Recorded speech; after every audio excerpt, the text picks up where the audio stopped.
Essa é brincadeira. Quer dizer, revela a imaturidade, a infantilidade. Mas eu tenho jejuns, eu sou dos que faz jejuns de 40 dias, de 80 dias, e etc. E faço vigílias, e faço isso. Tudo bem, pode fazer. Desde que, e pessoalmente, esteja enraizando-se na palavra do Senhor. Ela enchendo sua no seu ser. Depois que fizer isso, pode fazer qualquer outra coisa. Lembra daquela propaganda que tinha aí de um medicamento? Que diz, você corta um negócio, mistura com outro, limão, joga um pedaço para trás, né? Aí diz que qualquer receita funciona desde que se tome aquele medicamento. Pode fazer qualquer coisa dessas aí. Quer dizer, pode fazer tudo isso, desde que se enraize na palavra. Porque é ela, a mente de Cristo, que é revelada e que é plantada nas pessoas. Eu estou esperando um batismo do Espírito Santo, porque por meio desse batismo, a mente de Cristo fluirá em mim. É claro que o instrumento do Espírito Santo é Jesus, mas a mente dele não entrará em nossa mente. A parte dele, revelado mediante a palavra dele, a revelação escrita dele. Uma vez que nos enchamos dela, que nos alimentemos dela, que é ele, a mente dele vai sendo plantada e frutificando em nossa mente. E aí a carne se levanta.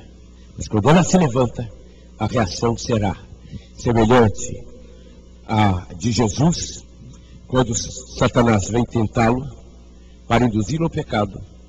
Assim que ele é batizado por João, é batizado no Espírito Santo. Jesus foi batizado no Espírito Santo. Está lá, né?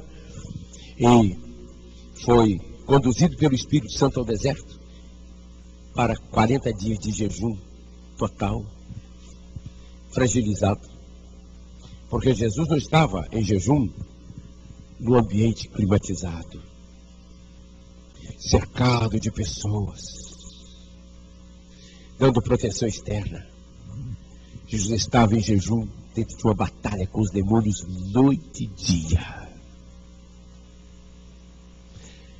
É bem possível, não está escrito, mas é bem possível que Jesus nem dormir conseguiu naqueles 40 dias. Tal era a opressão, porque o propósito era fragilizá-lo para o clímax que o diabo esperava, e Deus permitiu isto, porque o diabo iria desafiar permanentemente a Deus, de que Jesus não era a pessoa devida, etc. Deixou fragilizá-lo até o extremo, quando ele estava no extremo do esgotamento físico e mental. Veio o ataque. No ambiente, de uma forma discreta. Sim.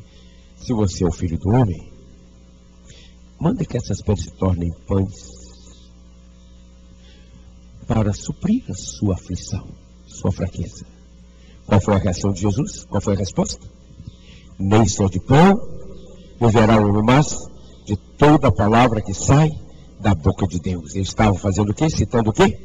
A revelação escrita, a palavra escrita de Deus. Ele diz, este é o meu alimento, junto com a comida diária. Segundo ataque, o diabo leva Jesus ao pináculo do templo e toma o texto do Salmo 91 e o dirige a Jesus de maneira correta, com a aplicação correta, com a dimensão profética correta. E diz, se tu és o Filho de Deus, salta-te daqui, porque está escrito a teu respeito. Satanás toma a própria revelação escrita de Deus. Aos teus anjos darás ordem a teu respeito para te guardar e não tropeçares em nenhuma pedra. Qual foi a reação de Jesus? Também está escrito. Jesus não reivindicou nenhum anjo para ajudá-lo, não reivindicou nenhum derramamento do Espírito Santo, mas o que ele tinha era o alimento dele e o referencial de orientação de vida e decisões dele. Também está escrito.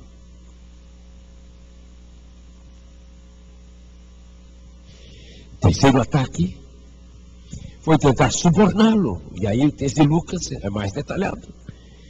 Levou a um lugar alto e mostrou-lhe todos os reinos do mundo, ou seja, as nações, os governos da história da humanidade. E disse a Jesus: tudo isso eu daria a você, se prostrado, me adorar. Porque me foi entregue, eu dou a quem eu quiser. Quem foi que deu isso a ele? Adão no Éden. Ele está atacando o segundo Adão. Jesus não disse que não é verdade, que ele não tinha direito legal sobre isso. E qual foi a reação de Jesus? Está escrito. Esta geração não suportará os acontecimentos sutis, a imitação do verdadeiro e a experiência de viver com falsos crentes, com falsos pastores, falsos apóstolos, falsos profetas, falsos evangelistas, falsos mestres, infiltrados por todos os lados, se não estivermos enraizados na palavra, com a mente de Cristo, porque a revelação escrita dele é a mente dele, e à medida que ela vai entrando em nós, como medida, ou como comida e bebida, diariamente, lendo-a, devorando-a, comendo-a, meditando, como está no Salmo 1, como ele disse a Josué no capítulo 1, ao fazê-lo, a mente de Cristo vai sendo a nossa mente, e as obras da carne, elas brotam de onde a gente não sabe de onde ela vem. Quando menos espera, elas brotam. Mas a mente de Cristo está aí, mediante a palavra dele. E nós vamos tomar a palavra esta. E eu rejeito esse impulso, rejeito essa ideia, rejeito esse argumento. E não apenas isso, discerno as coisas. Necessitamos da manifestação do Espírito Santo, através do dom de discernimento de espíritos. Ou manifestação de discernimento de espíritos, sim, precisamos. Mas ele não irá liberar isto se nós não estivermos enraizados na palavra, a revelação escrita dele, tal como Jesus estava. Jesus foi a expressão das manifestações do Espírito de 1 Coríntios 12, no nível mais elevado que já existiu. Ele é o modelo. Jesus, o Filho do Homem. Mas observe que Jesus vivia da revelação escrita de Deus, da palavra de Deus.